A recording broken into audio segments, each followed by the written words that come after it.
Bienvenido a Saboreando la Palabra, el comentario a las lecturas de la Misa Dominical. Te habla el Padre Ángel Siapi, de la parroquia Cristo Redentor en el Paraíso, San Juan, Puerto Rico.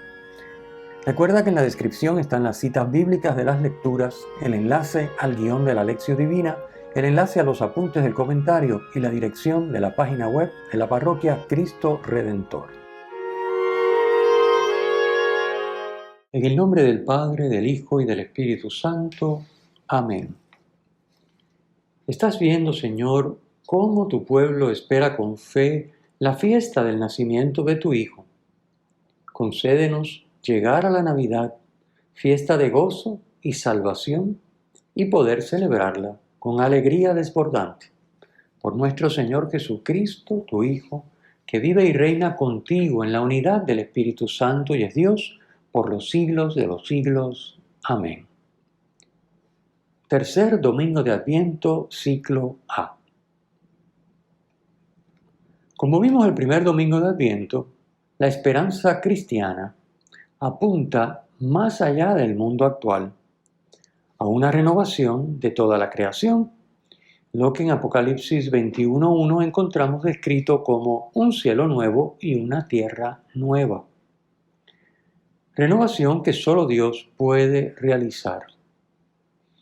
La esperanza cristiana apunta también a la participación de los hombres en la vida divina, la vida eterna, que solo Dios puede regalarnos.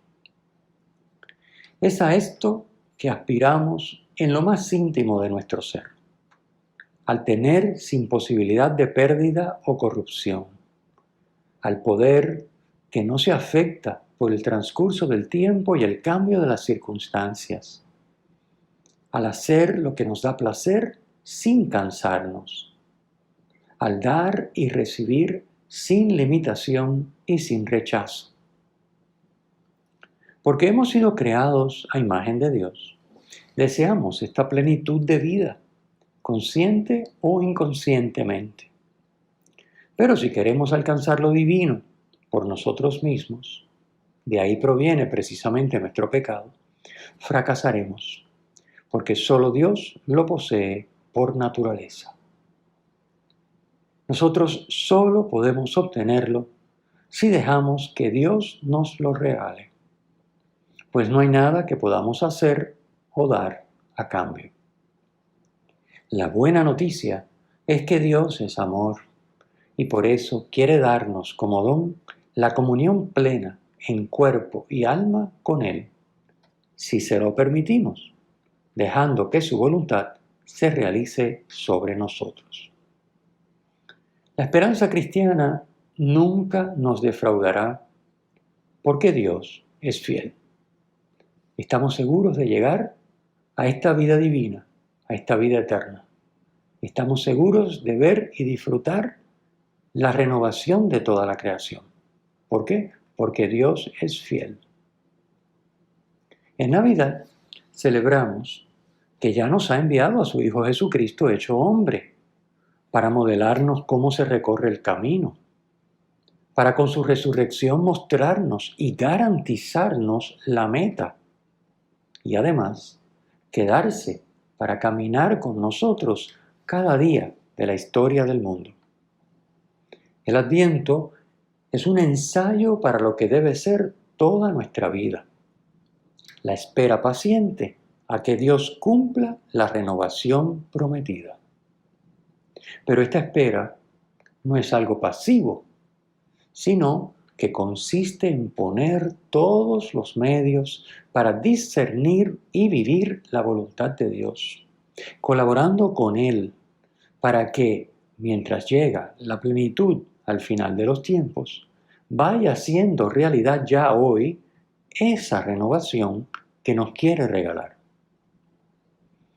Experimentar la renovación que trae consigo la vida divina en nosotros hace que surja la alegría por lo inmerecido e inalcanzable recibido como don. Es la nota característica de este tercer domingo de Adviento, cuyo color litúrgico por eso no es el morado, sino el rosado. los frutos que vamos viendo en nuestra vida y nuestro entorno muestran la gloria de Dios, es decir, su poder manifestado en su obrar. Con ello se acrecienta el deseo de nuestra entrega más fiel a su voluntad y experimentamos una gran paz y seguridad frente al rechazo y la persecución inevitables por parte del mundo que se opone a Dios para buscar por su cuenta y con sus medios lo que solo Dios puede dar. Comentemos la primera lectura. El profeta Isaías presenta la visión de una Jerusalén restaurada, según lo que venimos diciendo, cuya renovación muestra la gloria de Dios y produce en sus habitantes e incluso en la naturaleza una inmensa alegría. Como en una procesión solemne, Dios acompañará a su pueblo en el regreso del destierro hacia la morada del Señor en Jerusalén. La visión anticipa la restauración que se inicia en el tiempo mesiánico y que alcanzará su plenitud al final de los tiempos, en la escatología, con la segunda venida de Cristo. El texto inicia y concluye con el tema de la alegría. Dice en el versículos 1 y 2, el desierto y el yermo se regocijarán, se alegrará la estepa y florecerá, festejará con gozo y cantos de júbilo. Y cierra la lectura en el versículo 10 diciendo, alegría sin límite en sus rostros, los dominan el gozo y la alegría, quedan atrás la pena y la aflicción. La renovación de la que hablamos es obra de Dios. Dice el versículo 4, he aquí vuestro Dios, llega el desquite, la retribución de Dios viene en persona y os salvará. Así que esa renovación es obra de Dios y además muestra su gloria. Como dice el versículo 2, contemplarán la gloria del Señor. La certeza de que Dios cumplirá su promesa de salvación sostiene la esperanza del pueblo, dándole fuerza para perseverar en la lucha día a día. Como dice los versículos 3 y 4, fortaleced las manos débiles, afianzad las rodillas vacilantes, decid a los inquietos, sed fuertes, no temáis. Y luego en los versículos 5 y 6 se nos dice que ciegos, sordos, cojos y mudos quedarán sanos, quedarán restaurados. La plenitud que nos prepara Dios es para el ser humano completo, cuerpo y alma. Como vimos en el domingo 32 del tiempo ordinario, ciclo C, al hablar de la resurrección de los muertos. En el Evangelio, hoy, Jesús hará referencia a las curaciones que obra como señales de que el reino de Dios ha llegado ya.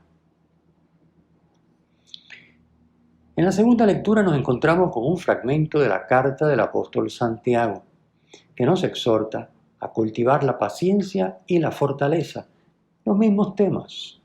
Cultivar la fortaleza para seguir colaborando con Dios, seguir fieles a su voluntad, haciendo lo que nos toca. Y a la misma vez paciencia, sin desespero, porque Dios tiene su plan, tiene su tiempo, Él controla el calendario. Así que Santiago nos exhorta a la paciencia y a la fortaleza para perseverar mientras aguardamos la segunda venida de Cristo. Es lo que nos dicen los versículos 7 y 8. Santiago presenta el ejemplo del agricultor, que una vez concluida la siembra, tiene que aguardar con paciencia que germine y crezca la cosecha. Y también pone como ejemplo de paciencia y resistencia a los profetas, en el versículo 10, que padecieron persecuciones y sufrieron a manos de los poderosos de este mundo, pero que se mantuvieron firmes anunciando la palabra de Dios. Pasemos al Evangelio. Durante siglos, los profetas anunciaron la llegada del Mesías. La palabra Mesías significa ungido y es lo mismo que Cristo en griego. Los profetas anunciaron la llegada del Mesías, del ungido, del Cristo, enviado por Dios para salvar y liberar a su pueblo. Como dijimos en el domingo 34 del ciclo C, al hablar de la realeza de Cristo, entre los judíos había diversas concepciones del reino de Dios y por lo tanto de la figura del Mesías que iba a traer y a ser presente, a concretar, a restaurar ese reino de Dios. Todas estas concepciones coincidían en que el Mesías sería poderoso, como el rey David, como el profeta Elías, y que con ese poder sometería a los enemigos de Israel para devolverle la soberanía e imponer el cumplimiento de la ley de Moisés. Ambas cosas eran signo de que Dios liberaba al pueblo para que fuera suyo, como había hecho antes ya, sacándolo de Egipto. El poder del Mesías se entendía como un poder al estilo del mundo, aunque con fines buenos, como hemos explicado. Pero el poder que ejerce Cristo, el Mesías, el ungido, es diferente. Él no elimina al enemigo e impone el bien desde fuera, como se hace, ese es el estilo de este mundo. Liquidamos, eliminamos, sacamos de carrera al que está haciendo el mal y nos imponemos por la fuerza para que todo el mundo haga lo que tiene que hacer, lo correcto. No, así no ejerce Cristo su poder, sino que Cristo se pone al servicio de los que quieren eliminar al verdadero enemigo, el pecado, y lo hace ofreciéndoles participar libremente de su vida y de su poder. Los profetas habían anunciado esto con claridad, pero con una mentalidad del mundo, todavía en Israel se seguía entendiendo el poder del Mesías como dominación y no como servicio, como algo impuesto desde fuera y no como algo interior aceptado libremente. Recordemos, por ejemplo, en esta línea de anunciar con claridad cuál iba a ser la misión del Mesías, recordemos, por ejemplo, a Ezequiel, capítulo 36, versículos 26 y 27, que anuncia de parte de Dios: les daré un corazón nuevo y pondré en su interior un espíritu nuevo. Pondré mi espíritu en su interior y haré que caminen según mis preceptos y guardarán y cumplirán mis normas.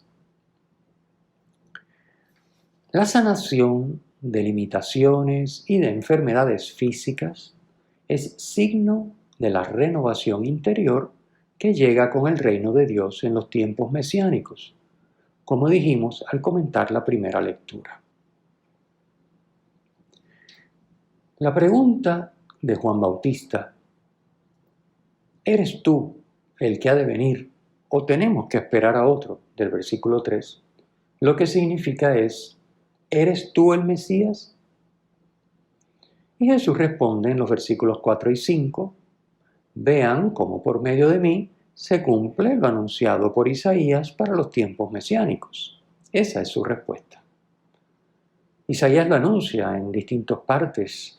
Por ejemplo, Isaías 29, 18, en la primera lectura de hoy, Isaías 35, versículos 5 y 6, Isaías 61, versículo 1. Son distintas citas donde, si las buscamos, podemos ver cómo solo en el libro de Isaías se anuncia los tiempos mesiánicos y la llegada del Mesías y cuáles iban a ser los signos. Entre otras cosas, el tema de la curación, de las sanaciones de las limitaciones y enfermedades físicas. Jesús, después de responder, añade una advertencia. Dice el versículo 6, Bienaventurado el que no se escandalice de mí. ¿Qué quiere decir esto? Quiere decir, dichoso el que acepte que el Mesías no seguirá la lógica de poder del mundo.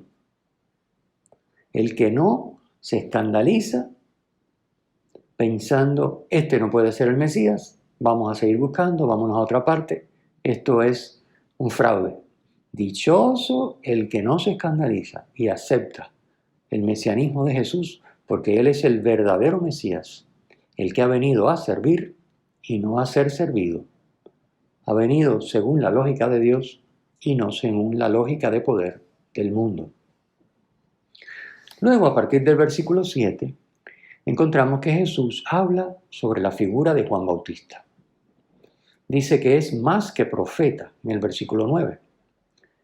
Más que profeta porque es precursor que prepara la llegada próxima ya de Cristo. Cristo ya está presente en medio de nosotros y Juan Bautista prepara su venida, su llegada. Luego en el versículo 10, Jesús, citando a Malaquías capítulo 3, versículo 1, dice: yo envío a mi mensajero delante de ti, el cual preparará tu camino ante ti. Jesús deja ver que Juan es Elías, el profeta que según las creencias de entonces tenía que regresar antes que el Mesías. Y así lo dice explícitamente en el versículo 14, pero que no está incluido en la lectura litúrgica. Es otra manera de responder a la pregunta de Juan de modo afirmativo. Ya lo había dicho. Sí, yo soy el Mesías porque se cumplen lo que decían los profetas sobre los tiempos mesiánicos. Ahora está diciendo, sí, yo soy el Mesías porque Juan es Elías que viene antes del Mesías. Luego, en el versículo 11, que es el último de la lectura evangélica de hoy, nos dice que Juan es el mayor entre los nacidos de mujer. Obviamente, los nacidos de mujer quiere decir entre los hombres, porque los que nacen de mujer son hombres y mujeres, seres humanos. Así que Juan es el mayor entre los hombres. Pero, aclara Jesús, que es, con todo y eso, más pequeño que el más pequeño de los nacidos de Dios. Es decir, de los que viven en el reino de los cielos o el reino de Dios. Recordemos que en Mateo no menciona la palabra de Dios. Como buen judío, no usaba la palabra Dios, no mencionaba la palabra Dios porque es innombrable y sustituía reino de Dios por reino de los cielos. Pero es lo mismo. Así que, con todo igual, ser el mayor de los nacidos de mujer es más pequeño que el más pequeño del reino de los cielos, más pequeño que los nacidos de Dios. Jesús está diciendo que en cuanto a lo que un hombre puede hacer por sí, Juan es lo mayor a lo que se puede aspirar, que es a preparar el camino para que Dios sea acogido por los hombres. Pero en cuanto a lo que hace Dios en el hombre, cuando éste lo acoge, aún el que menos reciba, o sea, el más pequeño en el reino de los cielos, es más grande que él, como dice el versículo 11. En conclusión, Juan Bautista es mayor por vivir ya la realidad del reino de Dios que ha llegado con el Mesías que por ser su precursor. Acercándonos a la Navidad, hoy las lecturas nos piden examinar nuestra relación con Dios para estar seguros de que con nuestra vida en sintonía con su voluntad nos estamos dejando dar el reino, la participación en la vida divina que solo Dios puede regalarnos. Porque es posible que haya algo de fariseo en nosotros, que trabaje para conseguir con su esfuerzo lo que solo se puede recibir como don, que se crea con derechos ante Dios a cambio de todo lo que hace. Hay una diferencia radical entre hacer para conseguir algo de Dios y hacer para dejárnoslo dar por Él. Y un criterio para distinguirlo es el tema de este domingo, la alegría cristiana, que solo se hace presente en el segundo caso. El Señor esté con ustedes y con tu espíritu. La bendición de Dios Todopoderoso, Padre, Hijo y Espíritu Santo, descienda sobre ustedes y les acompañe siempre. Amén. Si te ha gustado, usa el enlace para compartirlo con tus amigos.